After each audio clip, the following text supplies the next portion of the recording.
Tabe salamat, ting menalatai, salam saujud karena melempang. Om Swastiastu. Halo sahabat cerdas, selamat datang di podcast Tampung Penyang TV bersama saya, Lumaya Rani sebagai Nyai Intelijensia.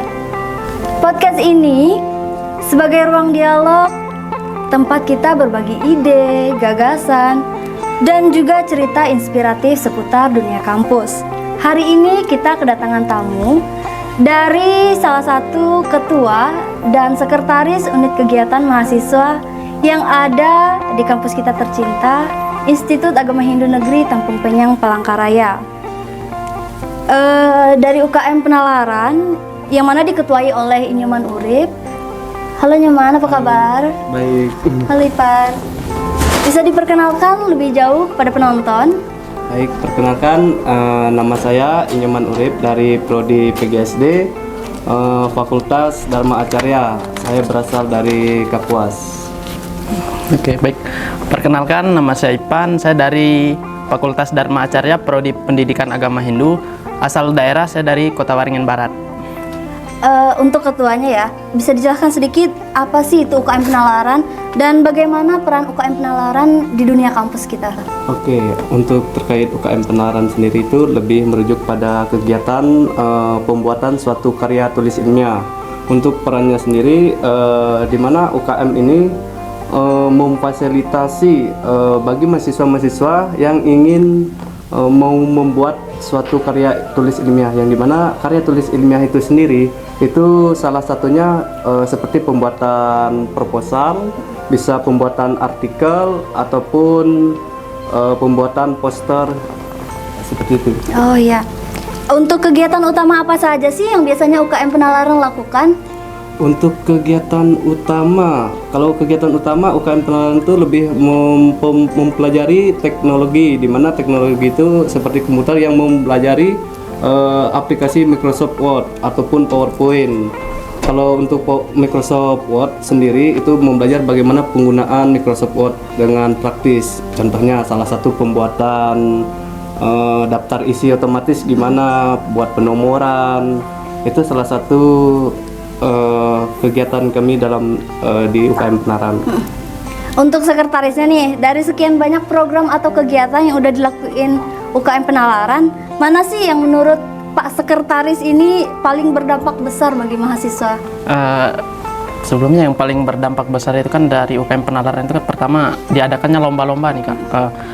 Contohnya kemarin ada diadakan lomba internasional. Nah itu kan menurut saya itu paling berkesan gitu Kak. Kenapa? Karena kita bisa tahu gitu kemampuan kampus kita gimana, daya saingnya gimana. Ya mungkin seperti itu Kak. Oh ya. Untuk tantangan dalam mengelola sebuah UKM itu terutama bagi ketua ya, itu gimana sih sejauh ini? Kalau untuk tantangan sendiri sih lebih ke mencari mahasiswa yang minat, karena dimana mahasiswa itu banyak yang tidak minat dalam mengikuti UKM Penalaran. Kenapa? Karena di dalam UKM Penalaran itu kan mempelajari teknologi yang dimana kayak komputer itu. Mereka itu sekali turun, habis itu mereka nggak turun. Kenapa dia nggak turun? Karena dia merasa kesulitan. Padahal kesulitan mereka itu bisa diatasi di dalam kegiatan UKM. Misalnya dia ada kesulitan pembuatan makalah, bisa dia konsul-konsul dengan pembina, dengan ketua. Gimana sih cara pembuat makalah biar cepat, biar mengefisiensi waktu. Itu bisa ditanyakan, bisa di-sharing-sharing di dalam kegiatan UKM. Apakah keterlibatan mahasiswa di UKM Penalaran itu juga memberi manfaat di luar kampus, misalnya saat lomba gitu, riset atau apa gitu? Ya, kalau manfaat Kak, ya, bisa dibilang bermanfaat sekali. Pertama ya, saya berbicara di dalam kampus saja dulu ya Kak ya. Dari saya mengikuti UKM Penalaran itu dari semester 4, termasuk sedikit terlambat sih. Nah, sebelum saya mengikuti UKM Penalaran itu saya dalam hal teknologi itu sangat keterbatasan sekali gitu. Nah, pas saya memasuki UKM Penalaran dan berkecimpung di dalamnya, sedikit demi sedikit kemampuan saya itu bertambah gitu. Nah, dan itu bisa saya aplikasikan di luar. Nah, contohnya pas saya balik kampung, oh ini ada yang minta bantu ini, jadi saya bisa bantu gitu, karena saya bisa gitu. Mungkin itu Kak. Dari dalam maupun luar itu kemampuan yang kita peroleh dari UKM Penalaran itu sangat berguna gitu Kak. Halo sahabat cerdas, selanjutnya kita akan menanyakan tentang kegiatan apa saja yang telah dilaksanakan oleh UKM Penalaran. Untuk kegiatan apa aja sih yang pernah UKM Penalaran laksanakan? Kalau untuk dari UKM Penalaran sendiri itu kami pernah mengadakan lomba internasional kemarin di tahun 2024. Nah, terkait anggota ataupun kami yang KSP itu kami pernah kalau saya sendiri pengalaman pribadi saya sendiri ini saya pernah mengikuti perlombaan walaupun banyak perlombaan yang saya ikuti itu belum mendapatkan hasil yang maksimal, tapi dari hasil tersebut saya mengevaluasi diri sehingga sempat saya mendapatkan juara 3 dalam lomba karya tulis sejarah di Dinas Kebudayaan dan Pariwisata Provinsi Kalimantan Tengah. Itu satu kabupaten, satu kota atau seluruh provinsi? Satu provinsi Kalimantan Tengah itu. Jadi yang mengikuti itu bisa dari entah itu dari kabupaten manapun bisa mengikuti. Dan itu pun tingkat SMA sederajat dan tingkat perguruan tinggi. Dapat juara berapa kemarin? Juara 3. Wih, beri tepuk tangan dulu dong, keren banget nih. Selanjutnya, anggota yang ada di UKM Penalaran itu ada berapa sih kira-kira? Kalau untuk di anggota di UKM Penalaran sendiri itu Kak, biasa yang turun ya, untuk yang turun itu biasa 30-an, tapi terkadang kalau ya pas lagi malas-malasnya turun itu ya paling minimal itu ada 15-an lah, 15-an orang gitu ya.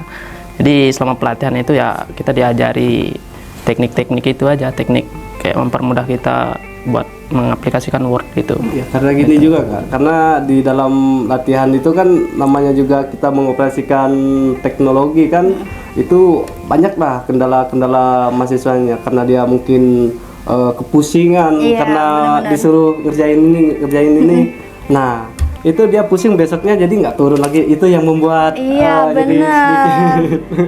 Biasaan mahasiswa ya gitu ya, kesusahan sedikit nggak mau lagi. Iya. Untuk sekretarisnya nih, pernah ikut lomba di mana aja? Ya, sama seperti ketuanya tadi, selama saya berkecimpung di UKM Penalaran ini saya pernah mengikuti pertama lomba yang diadakan oleh UKM sendiri. Pertama lomba esai, lomba infografis. Nah, selanjutnya yang kalau untuk yang di luar saya pernah ikut lomba Hartospora, itu esai, itu tingkat nasional ya. Wow. Walaupun ya hasilnya belum mencapai target lah, tapi kan ya. Kita sangat mengapresiasi. Itu butuh mental loh, ngikuti apalagi nasional kan. Untuk tipsnya nih, gimana sih caranya biar pede ikut lomba-lomba nasional sampai juara juga? Untuk tipsnya sendiri sih, misalnya kita mengikuti kegiatan perlombaan, misalnya belum mendapatkan, jangan patah semangat, tetap ikuti dari yang kita ikuti walaupun belum dapat, kita mengevaluasi lagi apa sih kekurangan kita. Oh, kita kurangnya di bidang di bagian ini. Oh, dari misalnya contoh kita di segi pengutipan atau segi pembuatan daftar pustaka itu belum bisa. Di situ kita tekankan lagi belajar supaya kita menutup kekurangan kita. Benar. Yang terakhir nih, ada nggak sih ajakan untuk mahasiswa yang lagi nonton bergabung ke UKM Penalaran? Mari mahasiswa kampus Institut Agama Hindu Negeri Tampung Penyang Palangkaraya, kita bersama-sama mengikuti UKM Penalaran supaya kita belajar bagaimana penggunaan teknologi, karena di masa depan itu teknologi itu sudah sebagian dari hidup kita. Contoh apalagi sekarang penggunaan AI itu sangat sangat familiar sekarang. Benar. Jadi gimana kita bisa mengasah skill kita, bisa berkolaborasi dengan AI. Jadi tidak semata-mata kita menggunakan kita menggunakan AI, tapi apa yang AI jawab kita langsung gunakan, jangan, itu salah. Ya jangan copy paste Iya, gitu ya. kita harus berkolaborasi antara penggunaan AI dengan pemikiran kita sendiri. Iya, betul. Supaya kita tidak kalah dengan orang-orang. Jadi dalam dunia kerja itu kita bisa bersaing Iya. gitu. Tidak mengandalkan teknologi yang sudah ada aja gitu Ya, ya. kita memanfaatkan lah namanya. Iya betul. Luar biasa sekali ya perbincangan kita hari ini. Dari obrolan bersama ketua dan sekretaris unit kegiatan penalaran, kita belajar bahwa organisasi kampus itu bukan hanya tempat beraktivitas, tetapi juga ruang untuk melatih kreativitas, untuk berpikir kritis dan berani berpendapat, serta mengasah keterampilan yang berguna di luar kampus tentunya. Terima kasih kepada narasumber kita yang telah meluangkan waktunya, serta untuk sahabat cerdas yang telah menonton hingga akhir. Jangan lupa ikuti terus episode-episode podcast yang lebih seru atau lebih menarik tentunya dengan topik yang banyak. Saya Nya Intelijensia pamit undur diri. Kami ucapkan Parmo Santi. Om Santi Santi Santi Om Sahih.